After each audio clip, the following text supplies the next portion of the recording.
ആദ്യം 2016-17 നിന്നും അധികം ടെക്നോളജി ബേസ്ഡ് ആയിട്ടുള്ള ക്വസ്റ്റ്യൻസ് വന്നിട്ടില്ല. പക്ഷെ 2028-24 എടുക്കുന്ന സമയത്ത് ഒരുപാട് ടെക്നോളജി ബേസ്ഡ് ആയിട്ടുള്ള ക്വസ്റ്റ്യൻസ് വന്നിട്ടുണ്ട്.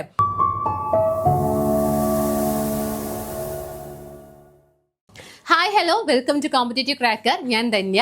അപ്പൊ ഇന്നത്തെ സെഷനിൽ നമ്മൾ ഡിസ്കസ് ചെയ്യാനായിട്ട് പോകുന്നത് ഇനിയുള്ള 30 ദിവസം സെറ്റ് എക്സാമിനായിട്ട് എങ്ങനെ പ്രിപ്പയർ ചെയ്യണം, അതുപോലെ പഠിക്കേണ്ട ഫോക്കസ് ഏരിയാസ്, നമ്മൾ ഇമ്പോർട്ടൻസ് കൊടുത്ത് സ്ട്രെസ് ചെയ്ത് പഠിക്കേണ്ട ഫോക്കസ് ഏരിയാസ് എന്താണെന്നും കൂടിയാണ് നമ്മൾ ഇന്നത്തെ വീഡിയോയിൽ ഡിസ്കസ് ചെയ്യുന്നത്. സോ വീഡിയോ സ്കിപ്പ് ചെയ്യാതെ തന്നെ കാണാനായിട്ട് ശ്രമിക്കാം. ഓക്കെ, അപ്പൊ ആദ്യം തന്നെ നമ്മുടെ റിസൾട്ട്, നമ്മുടെ കഴിഞ്ഞ തവണ നമ്മുടെ സെറ്റിന് കിട്ടിയ റിസൾട്ട് ആണ് നിങ്ങൾക്ക് ഇവിടെ കാണാൻ സാധിക്കുന്നത്. സോ ഇവർക്ക് കിട്ടി എന്നുണ്ടെങ്കിൽ ഉറപ്പായിട്ടും നിങ്ങൾക്കും കിട്ടും. കാരണം ഇവരിൽ തന്നെ ഒരുപാട് പേർക്ക് ഏജ് ഗ്യാപ്പ് വന്നവരുണ്ട്, ആൻഡ് പഠിച്ച ഒരുപാട് വർഷത്തെ ഗ്യാപ്പ് വന്നവരുണ്ട്, ഇപ്പൊ റീസെന്റ് പഠിക്കുന്നവരുണ്ട്. അങ്ങനെ മിക്സ്ഡ് ആയിട്ടുള്ള ഒരു സ്റ്റുഡൻസിന്റെ ഒരു കൂട്ടാണ് നിങ്ങൾക്ക് ഇവിടെ കാണാൻ സാധിക്കുന്നത്. അപ്പൊ ഈ ഒരു വീഡിയോ കാണുന്നവരും അങ്ങനെ തന്നെ ആയിരിക്കും. ഒരുപാട് പേര് ഏജ് ഗ്യാപ്പ് വന്നവരുണ്ടാവും, ഒരുപാട് പേര് ഇപ്പൊ പഠിക്കുന്നവരുണ്ടാവും. അപ്പൊ എല്ലാവർക്കും പഠിച്ചു കഴിഞ്ഞാൽ കിട്ടും. അപ്പൊ ഇനിയുള്ള ദിവസങ്ങളിൽ എങ്ങനെ പഠിക്കണോ അതിനനുസരിച്ചിട്ടായിരിക്കും നിങ്ങളുടെ റിസൾട്ട് എന്ന് പറയുന്നത്. സോ ഇനി ഒരു ദിവസം പോലും നമുക്ക് കല്യാണം അത് ഇത് എന്നൊന്നും പറഞ്ഞ് നിങ്ങൾ പോവാതെ ഫുള്ളി ഈ ഒരു പഠിക്കാനായിട്ട് തന്നെ ശ്രമിക്കാം. പിന്നെ എപ്പോഴും ഞാൻ പറയുന്ന കാര്യമാണ്, നമ്മൾ സെറ്റിനായിട്ട് ഒരുപാട് വാരി വലിച്ച് പഠിക്കേണ്ട ഒരു ആവശ്യം വരുന്നില്ല ആക്ച്വലി. അതായത് നമ്മൾ സെറ്റ് എക്സാമിനായിട്ട് ഇപ്പൊ പലരും വിചാരിക്കുന്ന ഫുൾ ടൈം ഇരുന്ന് പഠിക്കണം, അങ്ങനൊന്നും അല്ല. ഇപ്പൊ ഇത്രയും പേർക്ക് കിട്ടിയെന്ന് പറയുമ്പോൾ ഇവർ വേറെ ഒന്നും ചെയ്യാതെ ഫുൾ ടൈം സെറ്റ് എക്സാമിനായിട്ട് മാത്രം പഠിക്കുന്നവരല്ല. പലരും ജോലിക്ക് പോയി പഠിക്കുന്നവരാണ്, പിന്നെ വേറെ BEdും PG ഒക്കെ ചെയ്ത് അതിന്റെ കൂടെ പഠിക്കുന്നവരാണ്. അപ്പൊ അതുകൊണ്ട് തന്നെ നമ്മൾ ദിവസം കുറച്ച് മണിക്കൂറുകൾ മാത്രം മാറ്റിവെച്ച് കഴിഞ്ഞാൽ, പഠിക്കേണ്ടതുപോലെ പഠിച്ചു കഴിഞ്ഞാൽ നമുക്ക് ഉറപ്പായിട്ടും ഇത്തവണത്തെ സെറ്റ് എക്സാം ക്രാക്ക് ചെയ്യാനായിട്ട് സാധിക്കും. ഓക്കെ ആണല്ലോ? അപ്പോ നമുക്കറിയാം ഓഗസ്റ്റ് 2-ാം തീയതിയാണ് നമ്മുടെ എക്സാം എന്ന് പറയുന്നത്. അപ്പൊ നമുക്ക് ഈ ജോർജ് കുട്ടി നമ്മുടെ ഓഗസ്റ്റ് 2-ന് ധ്യാനം നടത്തിയില്ലേ? അപ്പൊ അതിന് കൃത്യമായിട്ടുള്ള ഒരു പ്ലാനിങ് അവിടെ ഉണ്ടായിരുന്നു. അതായത് ധ്യാനം നടത്തുന്ന സമയത്ത് ജോർജ് കുട്ടിന്റെ മനസ്സിൽ എന്തായിരുന്നു? കൃത്യമായിട്ടുള്ള ഒരു പ്ലാൻ ഉണ്ടായിരുന്നു. അപ്പൊ അതുപോലെ തന്നെ ഓഗസ്റ്റ് 2-ന് നിങ്ങൾ എക്സാം എഴുതാനായിട്ട് പോകുന്നു എന്ന് പറയുമ്പോൾ ഇപ്പൊ തന്നെ നിങ്ങളുടെ അങ്ങനെ ഒരു കൃത്യമായിട്ടുള്ള ഒരു പ്ലാനിങ് നിങ്ങൾക്ക് ഉണ്ടാവണം. അങ്ങനെ ഉണ്ടെങ്കിൽ മാത്രമാണ് നമുക്ക് ഈ വെറും 30 ദിവസം കൂടെ നമുക്ക് എന്ത് ചെയ്യാനായിട്ട് സാധിക്കുള്ളൂ, നമുക്ക് സെറ്റ് എക്സാം ക്രാക്ക് ചെയ്യാനായിട്ട് സാധിക്കും. അതിനായിട്ട് നമ്മുടെ സീസിൽ 30 ഡേയ്സിന്റെ ബാച്ച് സ്റ്റാർട്ട് ചെയ്തിട്ടുണ്ട്. സോ ഈ ഒരു ബാച്ചിൽ ലൈവ് സെഷൻസും റെക്കോർഡ് ക്ലാസ്സുകളും വീക്ക്ലി റിവിഷൻ ആൻഡ് എക്സാംസും മോക്ക് ടെസ്റ്റ് ആൻഡ് അനാലിസിസ്, അതുപോലെ ഇൻഡിവിജ്വൽ മെന്റർഷിപ്പ്, അതുപോലെ തന്നെ അപ്ഡേറ്റഡ് PDF മെറ്റീരിയൽസും കൂടെ ഈ ഒരു ബാച്ചിൽ അവൈലബിൾ ആണ്. സോ നിങ്ങൾക്ക് ജോയിൻ ചെയ്യാൻ ആഗ്രഹം ഉണ്ടെങ്കിൽ 9746455514 എന്നുള്ള നമ്പറിലോട്ട് കോൺടാക്ട് ചെയ്താൽ മതി. ഓക്കെ ആണല്ലോ? അപ്പൊ നമുക്ക് ഡയറക്റ്റ് നമ്മുടെ ഫോക്കസ് ഏരിയാസിലോട്ട് കിടക്കാം. അപ്പൊ ഒന്നാമത്തെ ഫോക്കസ് ഏരിയ, ഞാൻ സെറ്റ് ജനറൽ പേപ്പറുടെ ഫോക്കസ് ഏരിയാസ് ആണ് പറയുന്നത്. സബ്ജക്ട് ഇതുപോലെ തന്നെ നിങ്ങൾ ഫോക്കസ് ഏരിയാസ് കണ്ടെത്തി തന്നെ പഠിക്കണം കേട്ടോ. അപ്പൊ ഒന്നാമത്തെ ഫോക്കസ് ഏരിയ ആണ് educational philosophers and major works എന്ന് പറയുന്നത്. Okay, educational philosophers and major works എന്ന് പറയുന്നത്. അപ്പൊ ഇത് നമ്മുടെ ഫിലോസഫി എന്നുള്ളൊരു ഭാഗത്ത് വരുന്നതാണ്. യൂണിറ്റ് 4 അല്ലെ? യൂണിറ്റ് 4 ഫിലോസഫി എന്നുള്ളൊരു ഭാഗത്ത് വരുന്നതാണ്. അപ്പൊ ഇതിൽ തന്നെ western school of philosophy, Indian school of philosophy, അതൊക്കെ വളരെ ഇമ്പോർട്ടന്റ് ആണ്. അതിൽ തന്നെ ഏറ്റവും ഇമ്പോർട്ടന്റ് ആയിട്ടുള്ള ഒരു ഭാഗമാണ് educational philosophers and major works എന്ന് പറയുന്നത്. അപ്പൊ ഇത് കൂടുതലായിട്ടും മാച്ച് ദ ഫോളോയിങ് ടൈപ്പ് ആയിട്ടാണ് ചോദിക്കുന്നത്. ഇത് ഞാൻ ഒരുപാട് അനലൈസ് ചെയ്തിട്ടാണ് ഈ ഒരു കാര്യം നോക്കിയത്. ഓക്കെ, ഒരുപാട് ക്വസ്റ്റ്യൻ പേപ്പേഴ്സ് നോക്കുന്ന സമയത്ത് ഇപ്പൊ നമ്മുടെ CCയിൽ ഇപ്പൊ 2016 തൊട്ട് 2026 വരെയുള്ള ക്വസ്റ്റ്യൻ പേപ്പേഴ്സിന്റെ ഒരു ബുക്ക്ലെറ്റ് തന്നെ ഉണ്ട്. അപ്പൊ അതിൽ നോക്കുന്ന സമയത്ത് ഒരുപാട് മാച്ച് ദ ഫോളോയിങ് ക്വസ്റ്റ്യൻസ് ഈ ഒരു ഏരിയയിൽ നിന്നും ചോദിച്ചിട്ടുണ്ട്. അപ്പൊ അതായത് ലിസ്റ്റ് 1-ല് ഇപ്പൊ അവിടെ ഫിലോസഫേഴ്സ് ആണ് തരുന്നത്. ഇപ്പൊ റൂസോനെ പറ്റി ചോദിച്ചിട്ടുണ്ട്, ദെൻ പൗലോ ഫ്രെയറിനെ ഒക്കെ ഒത്തിരി തവണ ചോദിച്ചിട്ടുണ്ട്. അതുപോലെ മരിയ മോണ്ടിസോറി അവരെ കുറിച്ച് ചോദിച്ചിട്ടുണ്ട്. ദെൻ ജോൺ ഡൂയിനെ കുറിച്ച് ചോദിച്ചിട്ടുണ്ട്. ഓക്കെ, അപ്പൊ ലിസ്റ്റ് 2-ൽ ഇങ്ങനെയൊക്കെ ആയിരിക്കും തരുന്നത്. അവരുടെ മേജർ വർക്ക് അല്ലെ, MA-യിൽ നിന്നുള്ള മേജർ വർക്ക് ആയിരിക്കാം, അല്ലെങ്കിൽ നെഗറ്റീവ് എഡ്യൂക്കേഷൻ ഉള്ള ഒരു കോൺസെപ്റ്റ് ആയിരിക്കാം. ഇനി പൗലോ ഫ്രെയറി ആണെങ്കിൽ അദ്ദേഹത്തിന്റെ ഒരു വർക്കാണ് പെഡഗോജി ഓഫ് ദ ഒപ്രസ്ഡ് എന്ന് പറയുന്നത്. ഇനി മരിയ മോണ്ടിസോറിന്റെ ആണെങ്കിൽ അവരുടെ ഒരു വർക്കാണ് ഡിസ്കവറി ഓഫ് ദ ചൈൽഡ് എന്ന് പറയുന്നത്. ഇനി ജോൺ ഡൂയിന്റെ ആണെങ്കിൽ നമുക്ക് ജോൺ ഡൂയിനെ കുറിച്ച് മനസ്സിലാക്കുന്ന ഒരു കാര്യമാണ് റിലേറ്റഡ് ടു പ്രാഗ്മാറ്റിസം ആണെന്നുള്ളത്. ഇനി ഇന്ത്യൻ കോണ്ടെക്സ്റ്റ് എടുക്കുന്ന സമയത്ത് ഇപ്പൊ ഗാന്ധിസ് വാർധ സ്കീമിനെ കുറിച്ച് ചോദിച്ചിട്ടുണ്ട്, ടാഗോറിന്റെ നേച്ചർ ബേസ്ഡ് ലേണിംഗിനെ കുറിച്ച് ചോദിച്ചിട്ടുണ്ട്, വിവേകാനന്ദന്റെ മാൻ മേക്കിംഗ് എഡ്യൂക്കേഷനെ കുറിച്ച് ചോദിച്ചിട്ടുണ്ട്. അപ്പൊ ഇതൊക്കെ ഒരു എപ്പോഴും ചോദിക്കുന്ന ടൈപ്പാണ്. അതുകൊണ്ടാണ് ഞാൻ ഇവിടെ ഫോക്കസ് ഏരിയ എന്ന് തന്നെ പറഞ്ഞത്. ഓക്കെ, ഇത് എപ്പോഴും ചോദിക്കുന്ന മിക്കവാറും ക്വസ്റ്റ്യൻ പേപ്പറിലൊക്കെ കാണുന്ന ഒരു ഏരിയയാണ് നമ്മുടെ educational philosophers and major works എന്ന് പറയുന്നത്. ക്ലിയർ ആണല്ലോ? ഇനി രണ്ടാമത്തെ ഫോക്കസ് ഏരിയ ആണ് developmental psychology and learning theories. Okay, developmental psychology and learning theories. അപ്പൊ അതിൽ തന്നെ ഒരു ഹൈ ഈൽഡ് ഏരിയ തന്നെയാണ് ഈ ഒരു സൈക്കോളജി പാർട്ട് എന്ന് പറയുന്നത്. അതിൽ ഏറ്റവും കൂടുതൽ ക്വസ്റ്റ്യൻ വന്നിരിക്കുന്നത് നമ്മുടെ വൈഗോട്സ്കിനെ കുറിച്ചാണ്. വൈഗോട്സ്കി ഇല്ലാത്ത ഒരു ക്വസ്റ്റ്യൻ പേപ്പർ പോലും ഇല്ല.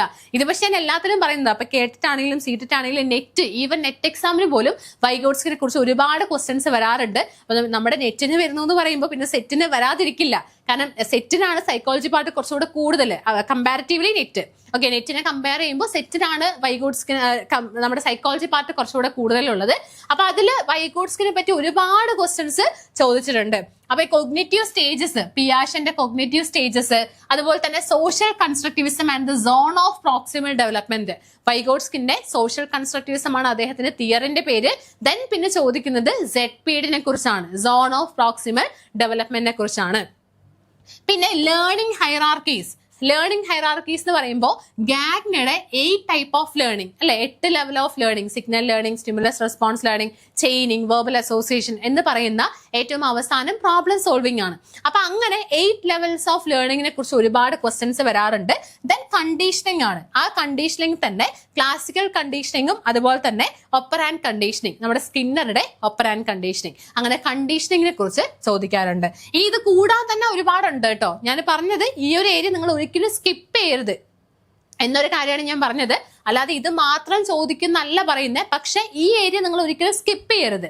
ഇതിന്റെ കൂടെ നിങ്ങൾ ബാക്കി കാര്യങ്ങളും കൂടെ പഠിക്കണം, സിലബസ് പഠിക്കണം, ക്വസ്റ്റ്യൻസ് ചെയ്ത് നോക്കണം, അങ്ങനെയുള്ള കാര്യങ്ങൾ ചെയ്യണം. പക്ഷെ ഈ ഏരിയാസ് ഫോക്കസ് ഏരിയാസ് ആണ്. സോ ഇത് നിങ്ങൾ സ്കിപ്പ് ചെയ്യരുത് എന്നാണ് ഞാൻ പറയുന്നത്. ഇനി മൂന്നാമത്തെയാണ് ടീച്ചിങ് മോഡൽസ് ആൻഡ് സ്ട്രാറ്റജീസ്. മൂന്നാമത്തെ ഫോക്കസ് ഏരിയ ആണ് ടീച്ചിങ് മോഡൽസ് ആൻഡ് സ്ട്രാറ്റജീസ് എന്ന് പറയുന്നത്. അതിൽ തന്നെ അഡ്വാൻസ് ഓർഗനൈസർ മോഡൽ, ഓസ്ബെലിന്റെ അഡ്വാൻസ് ഓർഗനൈസർ മോഡലിനെ കുറിച്ച് പഠിക്കണം, ബ്രൂണറുടെ കോൺസെപ്റ്റ് അറ്റൈൻമെന്റ് മോഡലിനെ കുറിച്ച് പഠിക്കണം, ആൻഡ് ഇൻഡക്റ്റീവ് മോഡൽ, അതുപോലെ തന്നെ inquiry training model. Inductive thinking model എന്ന് പറയുന്നത് ഹിൽഡ ടാബന്റെ ആണ്. ആൻഡ് ഇൻക്വയറി ട്രെയിനിങ് മോഡൽ എന്ന് പറയുന്നത് റിച്ചാർഡ് സ്വിച്ച്മാന്റെ ആണ്. അപ്പൊ ആ 2 മോഡൽസിനെ കുറിച്ച് പഠിക്കണം. ഇനി ലെവൽസ് ഓഫ് ടീച്ചിങ് ആണെങ്കിലോ മെമ്മറി ലെവൽ ഉണ്ട്, അണ്ടർസ്റ്റാൻഡിംഗ് ലെവൽ ഉണ്ട്, റിഫ്ലക്റ്റീവ് ലെവൽ ഉണ്ട്. അപ്പൊ ഈ 3 ലെവൽസും എന്താണെന്ന് പഠിക്കുന്നതിനേക്കാളും കൂടുതൽ നിങ്ങൾ ചെയ്യേണ്ടത് ഇതിൽ നിന്ന് വരുന്ന ക്വസ്റ്റ്യൻസ് മാക്സിമം പ്രാക്ടീസ് ചെയ്യുക എന്നുള്ളതാണ്. ഇനി interaction analysis, Flanders interaction analysis, that is FIACS അല്ലെ, അതിനെക്കുറിച്ച് നന്നായിട്ട് ഒരു ഐഡിയ വേണം. അതിനെപ്പറ്റിയും ഒരുപാട് എക്സാമിന് ചോദിച്ചിട്ടുണ്ട്. ഇനി 4ാമത്തെ ഏരിയ ആണ് ഇവാലുവേഷൻ ആൻഡ് അസസ്മെന്റ് ടൂള്. അപ്പൊ ഈ ഇവാലുവേഷനിൽ തന്നെ നമ്മൾ formative assessment, summative assessment, ipsative assessment, നോം referenced assessment, criterion referenced assessment, പിന്നെ continuous and comprehensive evaluation. Then ഈ ഒരു ഏരിയയിൽ തന്നെ വരുന്നതാണ് ഗ്രേഡിംഗ്. ആബ്സല്യൂട്ട് ഗ്രേഡിംഗ് ആയിക്കോട്ടെ, റിലേറ്റീവ് ഗ്രേഡിംഗ് ആയിക്കോട്ടെ, ഡയറക്റ്റ് ഗ്രേഡിംഗ് ആയിക്കോട്ടെ, ഇൻഡയറക്റ്റ് ഗ്രേഡിംഗ് ആയിക്കോട്ടെ. അപ്പൊ ഇതെല്ലാം ചേർന്ന ഒരു ഭാഗമാണ് അസസ്മെന്റ് ആൻഡ് ഇവാലുവേഷൻ എന്ന് പറയുന്നത്. സോ അതിനെ പറ്റി നല്ലൊരു ഐഡിയ വേണം, അതിനെക്കുറിച്ചും പഠിക്കണം. കണ്ടോ, expect the technical questions on how to measure the student progress, അതിനെക്കുറിച്ച് ചോദിക്കാറുണ്ട്. സോ ടൈപ്സ് ഓഫ് ഇവാലുവേഷൻ, അതിൽ തന്നെ ഫോർമേറ്റീവ്, അതുപോലെ തന്നെ സമ്മേറ്റീവ്, ഡയഗ്നോസ്റ്റിക് അസസ്മെന്റിനെ കുറിച്ച് ചോദിക്കാറുണ്ട്. പിന്നെ കണ്ടോ, difference between criterion referenced test, അതുപോലെ തന്നെ നോം റെഫറൻസ്ഡ് ടെസ്റ്റ്. നമുക്കറിയാം ക്രൈറ്റീരിയൻ റെഫറൻസ്ഡ് ടെസ്റ്റ് എന്ന് പറയുമ്പോൾ മാസ്റ്ററി ബേസ്ഡ് ആണ്, നോം റെഫറൻസ് എന്ന് പറയുമ്പോൾ കമ്പാരിസൺ ബേസ്ഡ് ആണ്. ഇനി സ്കെയിൽ ടൂൾസ് എന്ന് പറയുമ്പോൾ റൂബ്രിക്സിനെ കുറിച്ച്, ചെക്ക് ലിസ്റ്റിനെ കുറിച്ച്, പോർട്ട്ഫോളിയോസിനെ കുറിച്ച്, പെർഫോമൻസ് അസസ്മെന്റ് ആയിട്ടുള്ള rubrics, check list, portfolios, rating scale, അതിനെ പറ്റിയിട്ടൊക്കെ എക്സാമിന് ചോദിക്കാറുണ്ട്. അതായത് tools and techniques of evaluation. എന്താണ് tools and techniques of evaluation? ഇനി 5ാമത്തെ ഒരു ഭാഗമാണ് research aptitude and methodology. Okay, research aptitude and methodology 5ാമത്തെ ഫോക്കസ് ഏരിയ ആണ് റിസർച്ച് ആപ്റ്റ്യൂഡ് ആൻഡ് മെത്തഡോളജി. അപ്പൊ അതിൽ തന്നെ ഏതൊക്കെ ക്വസ്റ്റ്യൻസ് ഫോക്കസ് ചെയ്യുന്ന ചോദിച്ചു കഴിഞ്ഞാൽ ആക്ഷൻ റിസർച്ചിനെ പറ്റി ഒരുപാട് ക്വസ്റ്റ്യൻസ് വന്നിട്ടുണ്ട്. ആക്ഷൻ റിസർച്ച്, അതുപോലെ sampling and ethics. Action research മാത്രമല്ല കേട്ടോ, ടൈപ്സ് ഓഫ് റിസർച്ച് ഒക്കെ നമ്മൾ പഠിക്കണം. ഞാൻ പറഞ്ഞത് അതിൽ ഏറ്റവും കൂടുതൽ ക്വസ്റ്റ്യൻ വന്നൊരു ഭാഗമാണ് ആക്ഷൻ റിസർച്ച്. സോ നിങ്ങൾ ഒരിക്കലും ആക്ഷൻ റിസർച്ച് അവിടെ സ്കിപ്പ് ചെയ്യരുത്. അതിന്റെ സൈക്കിളൊക്കെ ഒരുപാട് ചോദിച്ചിട്ടുണ്ട്. പ്ലാൻ, ആക്ട്, ഒബ്സർവ്, റിഫ്ലക്ട് എന്നുള്ളത്. പ്ലാൻ, ആക്ട്, ഒബ്സർവ്, റിഫ്ലക്ട്, അത് സൈക്ലിക് ആയിട്ട് അത് ഒരുപാട് ചോദിച്ചിട്ടുണ്ട്. പിന്നെ സാമ്പിളിംഗ് നമുക്കറിയണം, പ്രോബബിലിറ്റി സാമ്പിളിങ്ങും നോൺ പ്രോബബിലിറ്റി സാമ്പിളിങ്ങും അതിൽ വരുന്ന കാര്യങ്ങളൊക്കെ അറിയണം. ദെൻ റിസർച്ച് എത്തിക്സ് ആണ്. അപ്പൊ ആ റിസർച്ച് എത്തിക്സിൽ തന്നെ ഡൂസും ഡോൺസും ഉണ്ട് അല്ലെ, അതായത് ഡൂസ് ഇൻ റിസർച്ചും ഡോൺസ് ഇൻ റിസർച്ചും, ആ കാര്യങ്ങൾ അറിയണം. അതിന്റെ കൂടെ തന്നെ നമുക്ക് പ്ലേജറിസം എന്താന്നുള്ളൊരു കോൺസെപ്റ്റ് അറിയണം. അതുപോലെ തന്നെ തീസിസ് റൈറ്റിംഗ്, അതായത് API ഫോമാറ്റിലാണ് നമ്മൾ എഴുതുന്നത്, ആ കാര്യങ്ങളെ കുറിച്ചും ഒരു ഐഡിയ വേണം. ഓക്കെ ആണല്ലോ. അപ്പൊ ഇതാണ് റിസർച്ച് ആപ്റ്റ്യൂഡിനെ കുറിച്ച് പറയാനായിട്ടുള്ളത്. ദെൻ 6ാമത്തെ focus area Kerala education and social reformers. At least 5 to 10% of the paper targets Kerala specific history and institutions. അതായത് നോക്കിക്കേ, Kerala education and social reformers ആണ്. അതിനെക്കുറിച്ച് അറിഞ്ഞിരിക്കണം. സോ റീഫോമേഴ്സ് എന്ന് പറയുമ്പോൾ ശ്രീനാരായണ ഗുരു, അയ്യൻകാളി ആൻഡ് ചട്ടമ്പി സ്വാമികൾ. അപ്പൊ ഇവരെ കുറിച്ച് മെയിൻ ആയിട്ടും, അതായത് ഇവരെ ഒരിക്കലും നിങ്ങൾ സ്കിപ്പ് ചെയ്യരുത്. ഈ റീഫോമേഴ്സ് എന്ന് പറയുമ്പോൾ ശ്രീനാരായണ ഗുരു ആണെങ്കിലും അയ്യൻകാളി ആണെങ്കിലും ചട്ടമ്പി സ്വാമികളാണെങ്കിലും അവരെ ഒരിക്കലും സ്കിപ്പ് ചെയ്യാതെ തന്നെ പഠിക്കാനായിട്ട് ശ്രമിക്കുക. പിന്നെ ഇൻസ്റ്റിറ്റ്യൂഷൻസിനെ കുറിച്ച് പറയുവാണെന്നുണ്ടെങ്കിൽ the roles of SCRT, CMAT, DIET, okay, ഈ 3 കാര്യങ്ങൾ. ഇനി അത് മാത്രമല്ല, നമ്മുടെ NCERT-നെ കുറിച്ചും ന്യൂപ്പനെ കുറിച്ചൊക്കെ നമുക്ക് അറിയണം. എന്നാലും ഇത് നിങ്ങൾ ഒരിക്കലും സ്കിപ്പ് ചെയ്യരുത്. ഇനി ഇവന്റ്സിനെ കുറിച്ച് പറയുകയാണെന്നുണ്ടെങ്കിൽ the temple entry proclamation, 1936 temple entry proclamation and the Punnapra Vayalar revolt, Punnapra Vayalar revolt, ഇതിനൊക്കെ സ്ഥിരമായിട്ടും ചോദ്യങ്ങൾ വരുന്ന ഏരിയ ആണ്. ഇനി അടുത്ത 7ാമത്തെ ഫോക്കസ് ഏരിയ എന്ന് പറയുന്നത് Indian constitution and education act ആണ്. Indian constitution and education act, അതിൽ തന്നെ ആർട്ടിക്കിളിൽ ഏറ്റവും ഇമ്പോർട്ടന്റ് ആയിട്ടുള്ള ഒരു ആർട്ടിക്കിൾ ആണ് ആർട്ടിക്കിൾ 21A, അതായത് right to education, and article 29, that is rights of minorities, and article 45. ഈ 3 ആർട്ടിക്കിൾ നന്നായിട്ട് പഠിക്കണം. ദെൻ മേജർ ആക്ട് ഉണ്ട്, RTE ആക്ട് 2005 ഉണ്ട് അല്ലെ, focusing on the 48-hour rule for life or liberty information, and the PWD act 1995 ഉണ്ട്. Then RPWD act ആണ് 2016. അപ്പൊ അങ്ങനെ PWD act, RPWD act, RTA act എന്നൊക്കെ പഠിക്കുക. ആൻഡ് ആർട്ടിക്കിൾസ് ആണെങ്കിലും ആർട്ടിക്കിൾസ് 21A, അതുപോലെ ആർട്ടിക്കിൾ 29, 45 ഒക്കെ എടുത്ത് പഠിക്കുക. അതായത് അതൊരിക്കലും സ്കിപ്പ് ചെയ്യാതെ പഠിക്കാം. അടുത്ത 8ാമത്തെ ഒരു ഫോക്കസ് ഏരിയ ആണ് ICT and digital initiatives in education. ICT and digital initiatives in education. So recent papers 20 to 24 have a heavy focus on technology. നമ്മുടെ ഇപ്പോഴത്തെ, അതായത് 2016 മുതൽ നോക്കുന്ന സമയത്ത് ആദ്യം 2016-17 നിന്നും അധികം ടെക്നോളജി ബേസ്ഡ് ആയിട്ടുള്ള ക്വസ്റ്റ്യൻസ് വന്നിട്ടില്ല. പക്ഷെ 2028-24 എടുക്കുന്ന സമയത്ത് ഒരുപാട് ടെക്നോളജി ബേസ്ഡ് ആയിട്ടുള്ള ക്വസ്റ്റ്യൻസ് വന്നിട്ടുണ്ട്. അതിൽ ഓരോ പ്ലാറ്റ്ഫോംസിനെ കുറിച്ച് പഠിക്കണം. അതായത് മൂഡിലായിക്കോട്ടെ, LMS ആയിക്കോട്ടെ, മൂക്ക് ആയിക്കോട്ടെ, സ്വയം ആയിക്കോട്ടെ, സ്വയം പ്രഭ, ഈ പാഠശാല, അതിനെ പറ്റിയിട്ടൊക്കെ ക്വസ്റ്റ്യൻസ് കൂടുതലും വരുന്നത് നമ്മുടെ NEPക്ക് ശേഷമാണ്. അപ്പൊ NEP 2020 തന്നെ കൂടുതലും ഈ ടെക്നോളജി ബേസ്ഡ് ആയിട്ടുള്ള കാര്യത്തിന് ഇമ്പോർട്ടൻസ് കൊടുക്കുന്നുണ്ട്, ഇൻക്ലൂസീവ് എഡ്യൂക്കേഷൻ ഇമ്പോർട്ടൻസ് കൊടുക്കുന്നുണ്ട്. അപ്പൊ അതൊക്കെ ഇവിടെ ക്വസ്റ്റ്യൻസ് ആയിട്ട് വരുവാണ്. സോ മൂക്ക്, ഈ പാഠശാല, അതിന്നൊക്കെ എക്സാമിന് ക്വസ്റ്റ്യൻസ് വരുന്നുണ്ട്. ഇനി അടുത്തതാണ് cyber security. Okay, cyber security, that is provisions of the IT act like section 66F and basics of computer hardware, CPU, ALU, അങ്ങനെയുള്ള ബേസിക് കമ്പ്യൂട്ടർ ഹാർഡ്വെയറിനെ കുറിച്ചും ഓപ്പറേഷൻസിനെ കുറിച്ചൊക്കെ പഠിക്കണം. അപ്പൊ നമുക്ക് സെറ്റിന് നമുക്കറിയാം ടെക്നോളജി ബേസ്ഡ് ആയിട്ടുള്ള കാര്യങ്ങൾ പഠിക്കണം എന്നുണ്ടെങ്കിലും നമ്മൾ വലിയ കാര്യങ്ങളൊന്നും അല്ല ചോദിക്കുന്നത്, നമ്മൾ പഠിച്ചാൽ കിട്ടുന്ന കാര്യങ്ങൾ മാത്രമേ ഉള്ളൂ. അതായത് പഠിച്ചു കഴിഞ്ഞാൽ നമുക്കൊരു ക്വസ്റ്റ്യൻ വന്നു കഴിഞ്ഞാൽ ആൻസർ ചെയ്യാൻ പറ്റില്ലേ, അത്തരത്തിലുള്ള ക്വസ്റ്റ്യൻസ് മാത്രമേ ടെക്നോളജിനെ ബേസ് ചെയ്ത് അല്ലെങ്കിൽ ICT ബേസ്ഡ് ആയിട്ട് ചോദിക്കുന്നുള്ളൂ. അതും ICT എന്താണ് റിലേറ്റഡ് ടു എഡ്യൂക്കേഷനുമായിട്ട് ബന്ധപ്പെട്ട കാര്യം മാത്രമേ ചോദിക്കുന്നുള്ളൂ. അപ്പൊ അതുകൊണ്ട് തന്നെ അതാണ് ഞാൻ പറഞ്ഞത്, വലിച്ചു വാരി പഠിക്കേണ്ട ഒരു ആവശ്യം അവിടെ വരുന്നില്ല. നമ്മൾ പഠിച്ചു കഴിഞ്ഞാൽ ഒരു ചെറിയൊരു ഏരിയ പഠിക്കുന്നു, അതിൽ നിന്ന് ക്വസ്റ്റ്യൻ വരുന്നു, അത്ര കാര്യങ്ങൾ മാത്രമേ ഉള്ളൂ. ഇനി 9ാമത്തെ നാഷണൽ പോളിസീസ് ആൻഡ് കമ്മിറ്റീസ് ആണ്. ഇതൊരു വളരെ ഇമ്പോർട്ടന്റ് ആയിട്ടുള്ള ഒരു ഏരിയ ആണ്.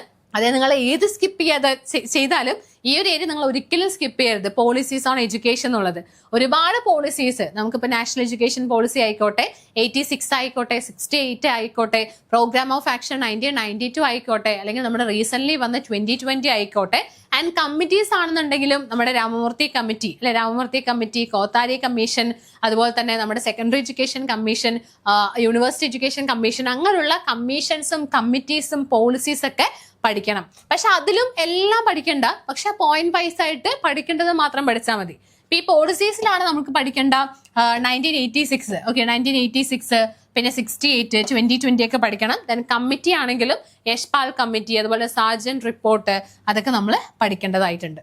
ഓക്കെ ആണല്ലോ. ഇനി 10ാമത്തെ ഏരിയ ആണ് logical reasoning and general aptitude, അല്ലെ, logical reasoning and general aptitude. So pattern recognition is consistent across all years. So ന്യൂമറിക്കലിൽ നോക്കിക്കേ, നമ്പർ സീരീസ്, പ്രോബബിലിറ്റി, അതുപോലെ തന്നെ ആൻഡ് ഓർഡേഴ്സ് ഓഫ് മാഗ്നിറ്റ്യൂഡ്, അതിനെപ്പറ്റി ചോദിക്കാറുണ്ട്. ദെൻ ലോജിക്കൽ റീസണിങ്ങിലാണെങ്കിൽ coding, decoding, okay, coding, decoding, അങ്ങനെയുള്ള questions, syllogism എന്നുള്ളൊരു ഭാഗം, സീറ്റിംഗ് അറേഞ്ച്മെന്റ്സ് ഉള്ളൊരു ഭാഗം, ഇതൊക്കെ പഠിച്ചാൽ കിട്ടുന്നത് മാത്രമേ ഉള്ളൂ. നമ്മൾ ഒരു തവണ പഠിച്ചു കഴിഞ്ഞാൽ നമുക്കിപ്പോൾ പലരും പഠിക്കുന്ന സമയത്ത് ഈ ഏരിയാസ് ഒക്കെ വിടാറുണ്ട്, കുറച്ച് അതിനെപ്പറ്റി ഒരു അറിയില്ല എന്ന് പറഞ്ഞതുകൊണ്ട് വിടാറുണ്ട്. പക്ഷെ നമ്മളത് ഒരിക്കൽ പഠിച്ചു കഴിഞ്ഞാൽ പിന്നെ എല്ലാ എക്സാംസിനും നമുക്ക് യൂസ്ഫുൾ ആണ്. ഇപ്പൊ ഇതൊക്കെ സാധാ PSC എക്സാംസിനൊക്കെ ചോദിക്കുന്ന ഭാഗമാണ് ഈ കോഡിംഗ് ഡീകോഡിങ്ങും അതുപോലെ തന്നെ ഈ സീറ്റിംഗ് അറേഞ്ച്മെന്റ്സിന്റെ കാര്യവും ഈ ന്യൂമറിക്കൽ എബിലിറ്റി ഒക്കെ നമ്മുടെ സാധാരണ PSC എക്സാംസിന് വേണ്ടി ചോദിക്കുന്നതാ. അപ്പൊ അതുകൊണ്ട് തന്നെ ഇത് നമ്മൾ ഒരിക്കൽ പഠിച്ചു കഴിഞ്ഞാൽ നമുക്കത് എല്ലാത്തിനും യൂസ്ഫുൾ ആണ്. അപ്പൊ അതുകൊണ്ട് നിങ്ങൾ പഠിക്കുന്ന സമയത്ത് ഒരിക്കലും വേസ്റ്റ് ആവും, അല്ലെങ്കിൽ ഈ സെറ്റ് മാത്രം കോൺസെൻട്രേറ്റ് ചെയ്ത് പഠിക്കാതെ ഇനി എല്ലാത്തിനും ഇത് യൂസ്ഫുൾ ആണ് എന്നുള്ളൊരു രീതിയിൽ പഠിച്ചു കഴിഞ്ഞാൽ നമുക്ക് വേസ്റ്റ് ആയി എന്നുള്ളൊരു തോന്നൽ നിങ്ങൾക്ക് വരില്ല. അപ്പൊ അതുകൊണ്ട് തന്നെ മാക്സിമം അത് പഠിക്കാനായിട്ട് ശ്രമിക്കാം. സോ ഇവിടെ 10 ഏരിയാസ് ഞാൻ പറഞ്ഞിട്ടുണ്ട്, 10 ഫോക്കസ് ഏരിയാസ് പറഞ്ഞിട്ടുണ്ട്. സോ ഈ ഏരിയാസ് നിങ്ങൾ ഒരിക്കലും സ്കിപ്പ് ചെയ്യരുത്. ഇനി നമുക്ക് അടുത്ത വീഡിയോസിലൊക്കെ ആയിട്ട് നമുക്ക് ഇനി എന്തൊക്കെ പഠിക്കണം എന്നുള്ള കാര്യങ്ങൾ നമുക്ക് പറയാം. പക്ഷെ അതിനുള്ളൊരു സമയം നിങ്ങൾക്ക് അത് കേട്ട് പഠിക്കേണ്ട ഒരു സമയം കുറവായിരിക്കും. കാരണം എന്താ, നമുക്ക് ഓഗസ്റ്റ് 2-ാം തീയതി എന്തായാലും എക്സാം നടക്കും. ഇനി ചുരുങ്ങിയ ദിവസങ്ങൾ മാത്രമേ ഉള്ളൂ, 30 ദിവസം നമ്മുടെ മുന്നിലുള്ളൂ. സോ ആ ദിവസങ്ങളിൽ നിങ്ങൾ ഒട്ടും ടൈം വേസ്റ്റ് ചെയ്യാതെ എന്തായാലും പഠിക്കാനായിട്ട് സ്റ്റാർട്ട് ചെയ്യുക. ഓൾറെഡി സ്റ്റാർട്ട് ചെയ്തവരായിരിക്കും, ഇനി തുടങ്ങാത്തവരുണ്ടെങ്കിൽ ഇനി പഠിച്ചിട്ട് കിട്ടുമെന്നൊന്നും വിചാരിക്കേണ്ട. നിങ്ങൾ എന്ത് ചെയ്യുക, നമ്മുടെ ബാച്ചിൽ ജോയിൻ ചെയ്ത് കഴിഞ്ഞാൽ ഉറപ്പായിട്ട് നിങ്ങൾക്ക് സെറ്റ് എക്സാം ക്രാക്ക് ചെയ്യാനായിട്ട് പറ്റും. സോ ഓഗസ്റ്റ് 2 എന്നുള്ളൊരു ഡേറ്റ് നമ്മുടെ ജോർജ് കുട്ടി പ്ലാൻ ചെയ്തതുപോലെ തന്നെ നിങ്ങൾക്കും കൃത്യമായിട്ടുള്ളൊരു പ്ലാനിങ്ങും കാര്യങ്ങളൊക്കെ വേണം. കൃത്യമായിട്ടൊരു സ്റ്റഡി പ്ലാൻ വെച്ച് പഠിക്കുകയാണെന്നുണ്ടെങ്കിൽ ഉറപ്പായിട്ട് നിങ്ങൾക്ക് സെറ്റ് കിട്ടും, അത് ഉറപ്പാണ്.